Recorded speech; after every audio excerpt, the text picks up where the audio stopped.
तो मुख तो एक ही दिशा में होता है, लेकिन वह उनके उस आभा मंडल के कारण से चारों दिशाओं में दिखाई देता है। इसलिए समौ शरण में किसी भी दिशा से कोई भी प्रवेश करता है तो उसको जस्ट बिल्कुल सामने ही भगवान एकदम से दिखाई देते हैं। ऐसा नहीं कि हम पहले घूम के आए भाई, अगर गलत दिशा से आ गए, नहीं समझ आ रहा, समौ शरण में तो घुस गए, अब गलत दिशा से घुस गए, भगवान को इतना चक्कर लगाओ पूरा योजनाओं के सभा, तब भगवान उधर सामने बैठे हुए दिखाई देंगे, ऐसा नहीं है।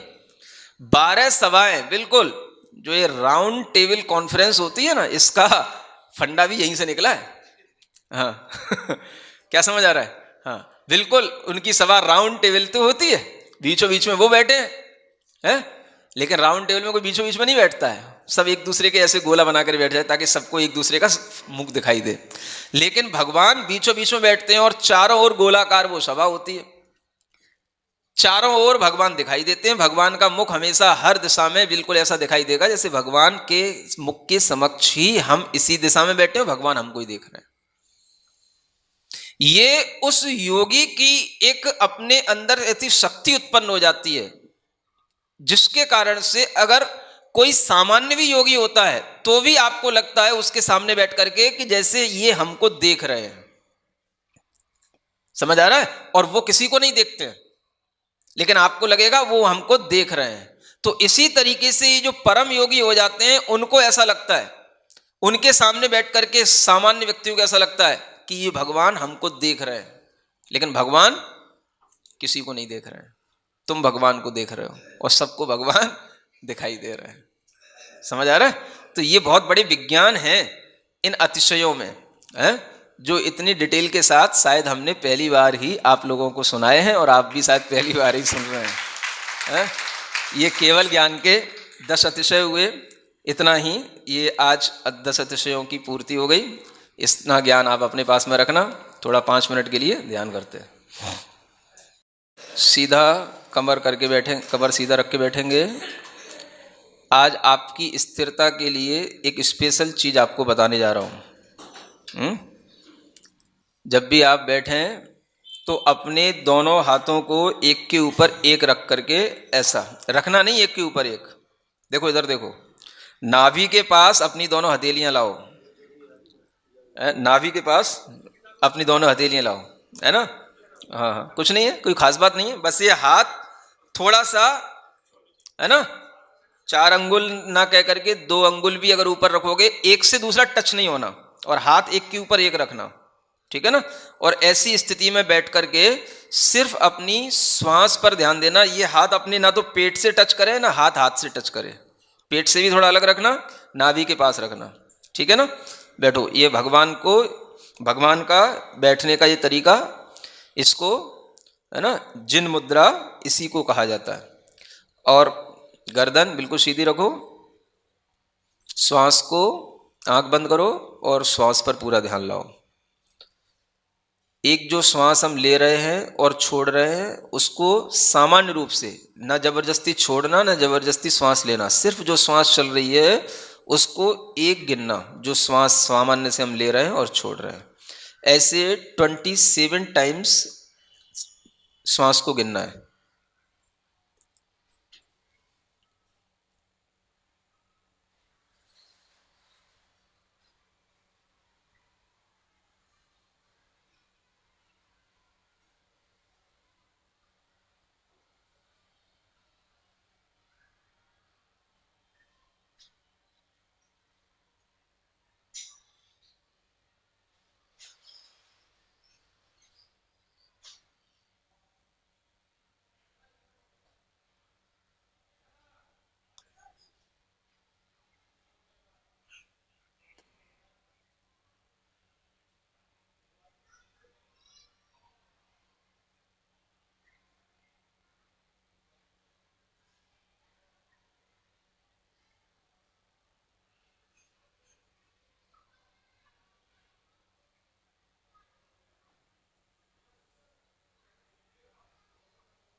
आंखें बंद रखो, अपने दोनों हाथों को घुटनों पर रख लो। ओम अरहं नमः। ओम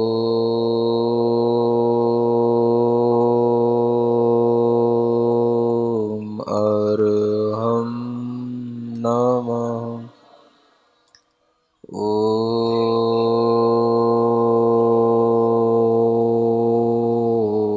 अरहं। गहरी लंबी श्वास पूरे शरीर में महसूस करो, हमारा शरीर स्वस्थ है। जहाँ पर कोई रोग है, जिस स्थान पर पीड़ा है, उसी स्थान पर अपना मन ले जाओ और पूरे ध्यान से अपने मन से भीतर ही भीतर उस स्थान पर बोलो, मैं स्वस्थ हूँ, मैं स्वस्थ हूँ, मैं स्वस्थ हूँ। मेरा असाता वेदनीय कर्म जा रहा है। मैं साम्य भाव से इस कर्म की निर्जरा कर रहा हूँ। उस स्थान पर पूरा ध्यान रखो और ओम अरहम नमः का स्मरण उसी स्थान पर करो जहाँ आपको दर्द हो रहा है।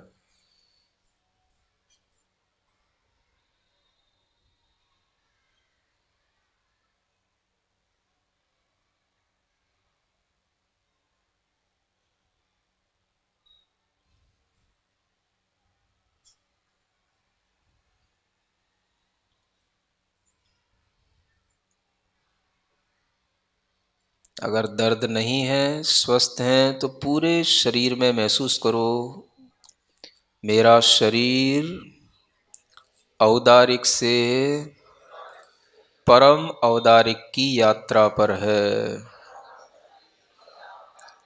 मैं भगवान की तरह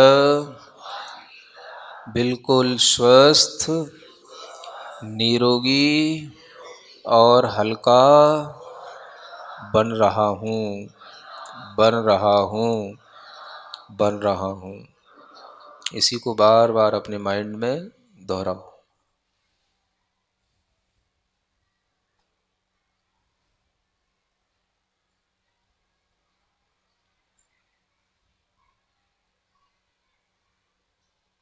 पूरे आनंद भाव के साथ शरीर के किसी भी बीमारी की कोई चिंता न करते हुए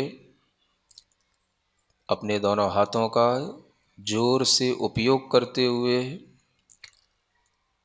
ओम अरहं नमः, ओम अरहं नमः, ओम अरहं नमः, ओम अरहं नमः, ओम अरहं नमः, ओम अरहं नमः, ओम अरहं नमः, ओम अरहं नमः, ओम अरहं नमः, ओम अरहं नमः, ओम अरहं नमः, ओम अरहं नमः, ओम अरहं नमः, ओम अरहं नमः, ओम अरहं नमः, ओम अरहं नमः, ओम अरहं नमः, ओम अरहं। अपनी हथेलियां घिसकर आंखों पर रखें। ओम अरहं परम शांति, परम शांति, परम शांति। ओम नमः सिद्धेभ्यः।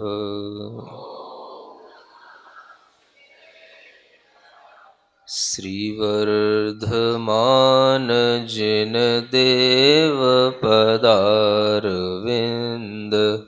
युग्मस्थिताङ्गुलिनखांशु समूहभासि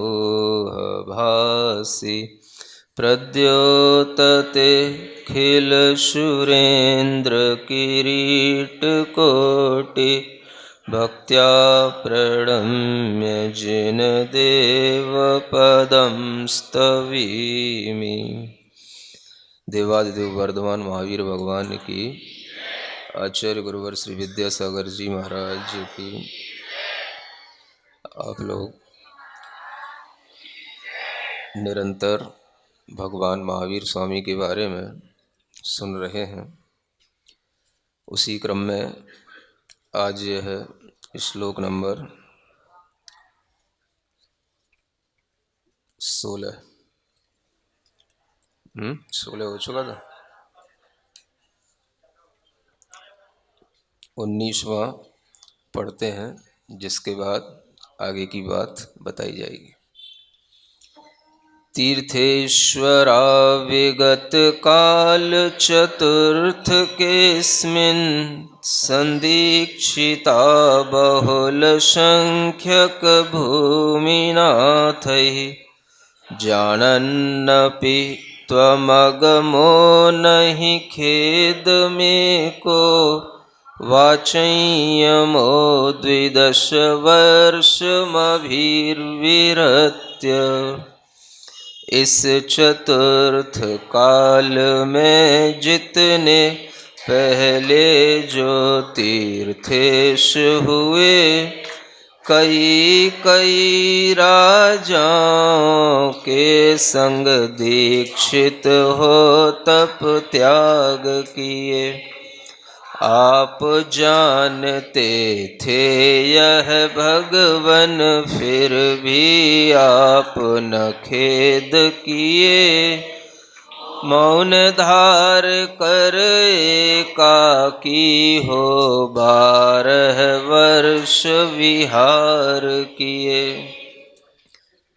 भगवान महावीर स्वामी के बारे में आप बहुत कुछ अवगत हैं। यहाँ पर भगवान की स्तुति करते हुए इस वर्धमान स्तोत्र में यह स्तुति पर टाइटल लिखा हुआ है, दीक्षा प्रदायी स्तुति। समझ आ रहा है? इस स्तुति के इस काव्य को पढ़ने से आपके अंदर दीक्षा के, वैराग्य के परिणाम आ सकते हैं। डर तो नहीं लग रहा? भगवान महावीर स्वामी की आराधना करते हो तो वैराग्य से और दीक्षा से कभी भी डरना नहीं चाहिए।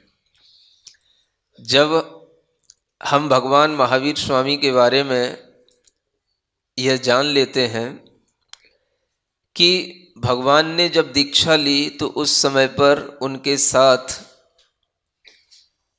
कोई भी राजा दीक्षित नहीं हुआ।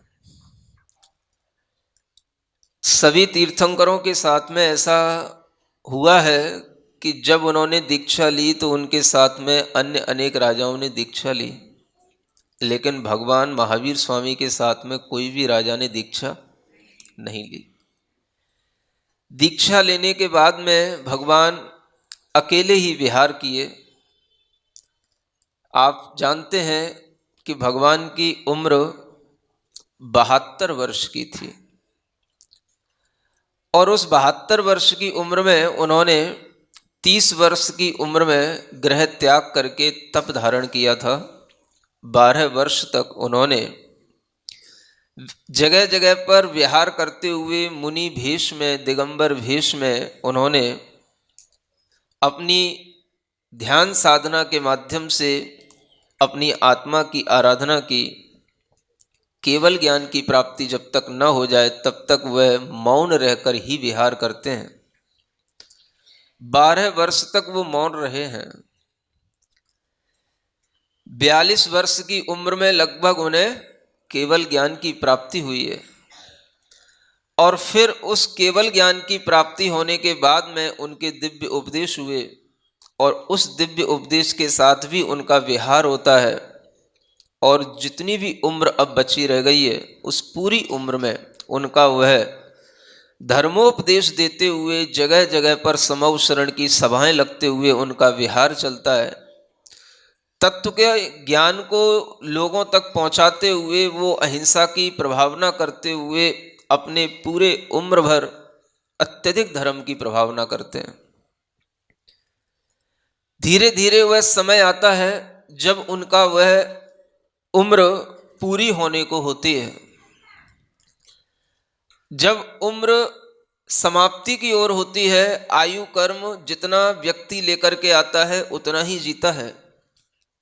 जो भगवान बनने की प्रक्रिया पर निकला है उसने भी भगवत सत्ता को प्राप्त करने के लिए जितनी उम्र पाई है उतनी ही उम्र जिएगा, उससे ज़्यादा वो जी नहीं सकता। कर्म सिद्धांत भी साथ में चल रहा है, जीव का अपना पुरुषार्थ भी साथ में चल रहा है, पराश्रितता भी साथ में चल रही है और स्वाधीनता का भाव भी साथ में चल रहा है। यह अनेकांत दर्शन के माध्यम से आप देखोगे कि जीव धीरे धीरे स्वतंत्र होता है तो अपनी स्वतंत्रता का भान धीरे धीरे करके, पुरुषार्थ धीरे धीरे करके उसके अंदर वह स्वाधीनता आती जाती है। लेकिन जो पराधीनता के कारण है वो अरिहंत अवस्था में भी बने रहते हैं। शरीर है, आयु है, जिसके माध्यम से वह पराश्रितता है, पराधीनता है, कर्म का उदय है, वह भी एक पराधीनता है। क्योंकि जितने कर्म का जब तक आयु कर्म का उदय रहेगा तब तक ही हम इस शरीर के साथ विहार कर पाएंगे। और जब अंत का समय आता है, आयु पूर्ण होने को होती है, जो 72 वर्ष की आयु है वह भी आप ये जाने कि उनकी वो आयु 72 वर्ष की भी पूर्ण नहीं थी। 71 वर्ष 3 महीने और 25 दिन की उनकी आयु थी। समझ आ रहा है? 72 तो हम कह देते हैं, लेकिन वो जब अच्छे ढंग से उसको काउंट किया जाता है तो उसकी वह जो संख्या है वह आयु वर्षों में 71 वर्ष 3 महीने और 25 दिन ही निकल करके आती है। समझ आ रहा है? तीर्थंकर पार्श्वनाथ भगवान का काल चल रहा होता है और उस काल में इन तीर्थंकर वर्धमान का जन्म होता है।